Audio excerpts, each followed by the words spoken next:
Namaskar friends, once again welcome back to my channel and today I will discuss about major change control with examples. Pharmaceutical industry में जो भी changes किए जाते हैं उनके एक डॉक्यूमेंट प्रोसीजर के थ्रू रिकॉर्ड किया जाता है और उस डॉक्यूमेंट प्रोसीजर को बोलते हैं चेंज कंट्रोल। यानी कि जो भी चेंजेस होंगे वो एक चेंज कंट्रोल डॉक्यूमेंट प्रोसीजर के थ्रू होंगे। तो सबसे पहले चेंज कंट्रोल को ब्रीफली जान लेते हैं, फिर हम मेजर चेंज कंट्रोल के एग्जांपल्स को डिस्कस करेंगे। तो चलिए फ्रेंड्स स्टार्ट करते हैं। In pharmaceutical every change is reported by change control process.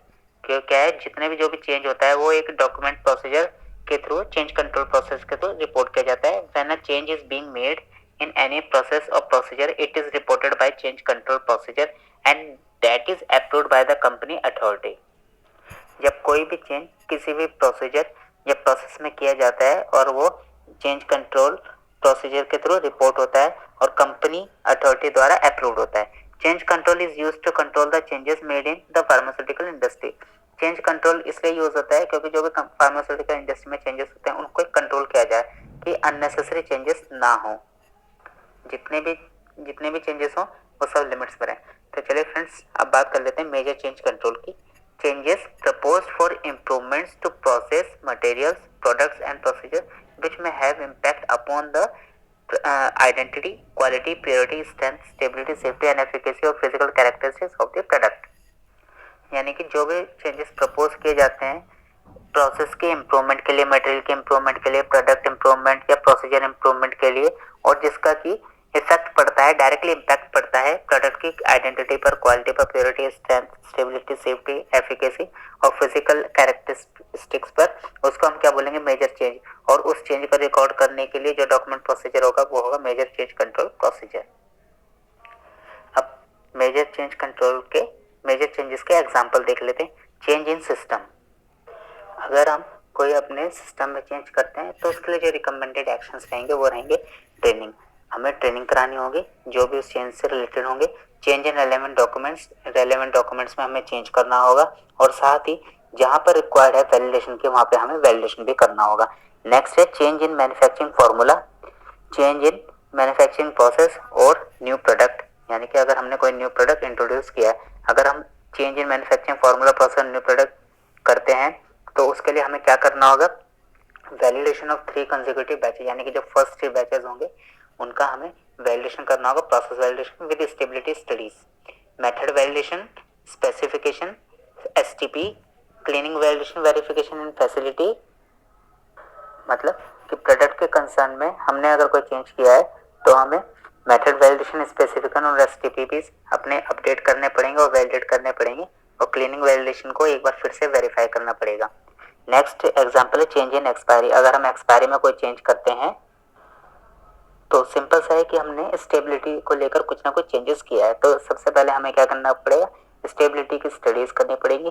Change in relevant document में चेंज करना पड़ेगा, इंटीमेट करना पड़ेगा कंसर्न डिपार्टमेंट्स को और रजिस्ट्रेशन डोजियर को भी अपडेट करना पड़ेगा।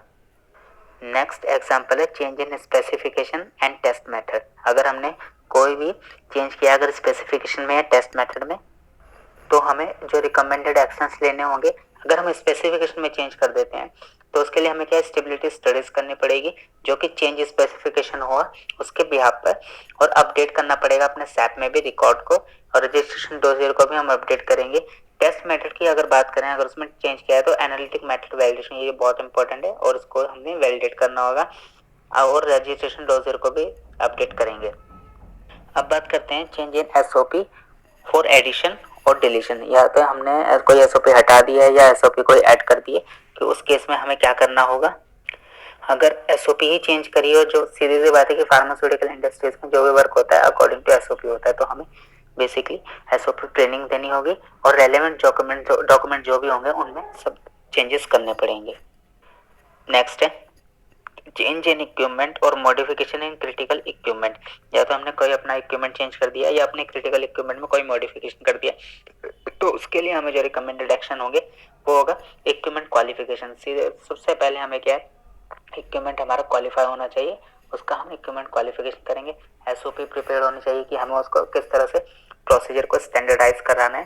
फिर ट्रेनिंग देनी होगी हमें अपने जो भी उसमें इन्वॉल्व होंगे प्रोसीजर के लिए, और इक्विपमेंट लिस्ट में उसको अपडेट करना होगा कि हमने कोई भी अगर अपडेशन किया है तो उसको हम एज अ न्यू कंसिडर करेंगे, या कोई हमने न्यू इक्विपमेंट इंस्टॉल किया है या इक्विपमेंट ही हमने बदल दिया है तो इक्विपमेंट लिस्ट को अपडेट करेंगे।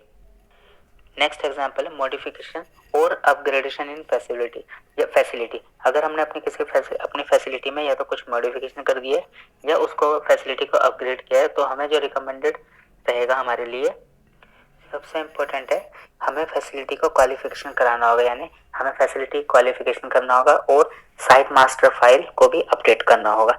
नेक्स्ट एग्जांपल है चेंज इन की रॉ मटेरियल सोर्स और सप्लायर।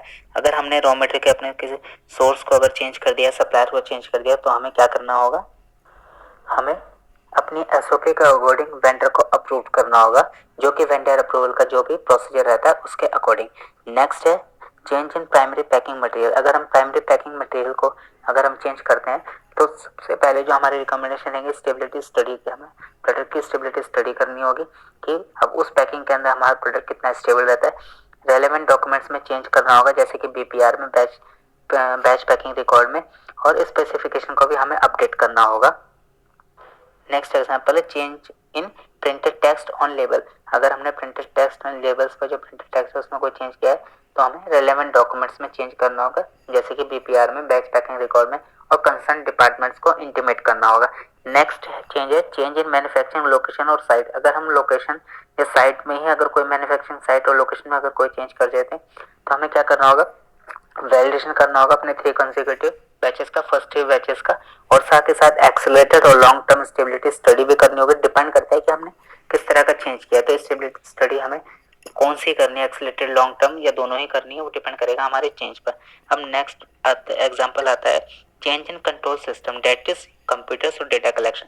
यानी कि जो हमारे सिस्टम को जो कंट्रोल करता है, कंप्यूटर या डेटा कलेक्शन, उसमें अगर हम कोई चेंज कर देते हैं तो फिर हमें क्या करना होगा।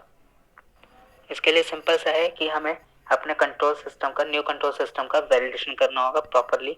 हमें देखना होगा कि जो हमारा कंट्रोल सिस्टम है पहले की तरह ही और एक रिलायबल कंट्रोल सिस्टम रहे, तो हमें उसके लिए वैलिडेशन करना होगा। तो फ्रेंड्स, ये तो कुछ एग्जांपल्स जो कि मेजर चेंजेस के थे, और जो कि फार्मास्यूटिकल इंडस्ट्री में जो भी हम चेंजेस करते हैं, मेजर चेंजेस करते हैं, और उसको हम एक चेंज कंट्रोल प्रोसीजर के थ्रू डॉक्यूमेंट करते हैं। तो फ्रेंड्स, आज की वीडियो में बस इतना ही। मुझे उम्मीद है आपको वीडियो पसंद आई होगी और आपको ये वीडियो नॉलेजेबल भी लगा होगा। अगर आपने मेरे चैनल को अभी तक सब्सक्राइब नहीं किया है तो प्लीज़ चैनल को सब्सक्राइब करें इस तरह के और वीडियोस के लिए, और प्लीज़ वीडियो को लाइक, शेयर और कमेंट करें, और बेल आइकन पर क्लिक जरूर करें जिससे आपको रेगुलर नोटिफिकेशन आते रहें। धन्यवाद।